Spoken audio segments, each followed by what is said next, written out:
नमस्कार। आज के इस एक्सप्लेनर में हम सीधे उस महारस्साकशी की बात करेंगे जो इस वक्त ग्लोबल ऑयल मार्केट में मची हुई है।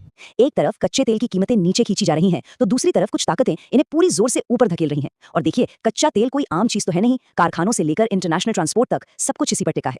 इसमें जरा सा भी उतार चढ़ाव पूरी दुनिया की अर्थव्यवस्था को हिला सकता है। तो बिना किसी देरी के इस पूरी जियोपॉलिटिकल उथल पुथल को डिकोड करते हैं। लेकिन आगे बढ़ने से पहले एक बहुत ही बेसिक पर सबसे जरूरी सवाल से शुरुआत करते हैं। आखिर ओपेक यानी ओपीसीसी है क्या?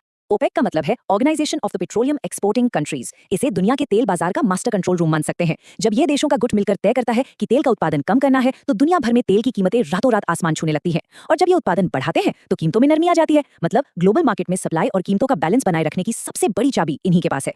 अब आते हैं बाजार की हालिया हलचल पर। आखिर कच्चे तेल की कीमतों में एकदम से इतना भयंकर उछाल क्यों आया? अगर हम इस पूरे घटनाक्रम की टाइमलाइन को देखें तो पिक्चर एकदम साफ हो जाती है। सबसे पहले ग्लोबल मार्केट में तेल की कीमतें तेजी से ऊपर भागने लगी। पूरी दुनिया की इकोनॉमी में टेंशन का माहौल बन गया। लेकिन फिर अचानक से एक ब्रेक लगा और कीमतें नीचे आने लगी। ऐसा क्या हुआ?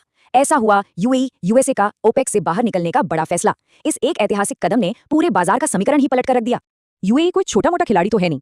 उनका ओपेक से बाहर निकलना बाजार के लिए एक बहुत बड़े प्रेशर रिलीज वॉल्व की तरह काम कर गया। सीधी सी बात है, जब इतना बड़ा प्रोड्यूसर उत्पादन की पाबंदियों से आजाद हो जाता है तो बाजार में ज्यादा तेल आने लगता है। और सप्लाई बढ़ते ही कीमतों पर जो ऊपर जाने का दबाव था वो एकदम से टूट गया। कीमतें नीचे गिरने लगी। यानी बाजार में एक स्पष्ट डाउनवर्ड प्रेशर देखने को मिला।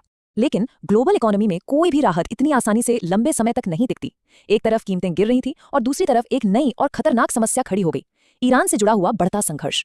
इस तनाव ने बाजार में वापस से एक गहरी अनिश्चितता पैदा कर दी, जिसने कीमतों को फिर से ऊपर की तरफ धकेलने का काम शुरू कर दिया। और इस तनाव को जो चीज सबसे ज्यादा खतरनाक और क्रिटिकल बनाती है वो है हॉर्मुज जलडमरू मध्य यानी स्ट्रेट ऑफ हॉर्मुज की नाकेबंदी का खतरा। ये कोई आम समुद्री रास्ता नहीं है, बल्कि ये ग्लोबल एनर्जी सप्लाई का सबसे नाजुक चोक पॉइंट है। दुनिया के कच्चे तेल का एक बहुत बड़ा हिस्सा हर रोज इसी पतले से रास्ते से गुजरता है। यहाँ एक छोटी सी भी रुकावट आई तो पूरी दुनिया की ऊर्जा सुरक्षा चरमरा सकती है। अब जरा इन दोनों फैक्टर्स को एक साथ मिलाकर देखिए। एक तरफ ईरान संघर्ष की व्यापक अस्थिरता और दूसरी तरफ स्ट्रेट ऑफ हॉर्मुज के ब्लॉक होने का सीधा डर। ये दोनों अलग अलग काम नहीं कर रहे हैं, बल्कि मिलकर एक परफेक्ट स्टॉर्म बना रहे हैं। इन्हीं की वजह से आज मार्केट में सप्लाई को लेकर चिंताएं एकदम पीक पर हैं। बाजार को सिर्फ आज के आंकड़ों का डर नहीं है, उसे कल का डर सता रहा है। तो इसका ओवरऑल नतीजा क्या निकला? नतीजा ये है कि भले ही यूएई के बाहर निकलने से कीमतों में तुरंत थोड़ी राहत मिल गई हो, लेकिन मनोवैज्ञानिक तौर पर मार्केट अभी भी बहुत डरा हुआ है। ये टेंशन लगातार बनी हुई है कि आने वाले समय में दुनिया भर की जरूरतों को पूरा करने के लिए क्या सच में पर्याप्त तेल मिल पाएगा। अगर इस पूरे परिदृश्य को हम एक साथ रखें तो ये वाकई एक महारस्साकशी है।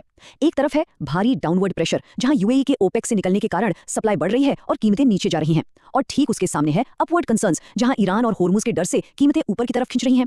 एक तरफ सप्लाई का गणित अपना काम कर रहा है तो दूसरी तरफ जियोपॉलिटिकल डर हावी है। इस तरह के ग्लोबल मार्केट्स और अंतर्राष्ट्रीय कूटनीति के शिफ्ट्स बहुत तेजी से होते हैं। अगर ऐसे ही स्ट्रक्चर्ड और डेली ग्लोबल मार्केट एक्सप्लेनर लगातार देखने हैं तो चैनल को सब्सक्राइब करना बिल्कुल मत भूलिएगा।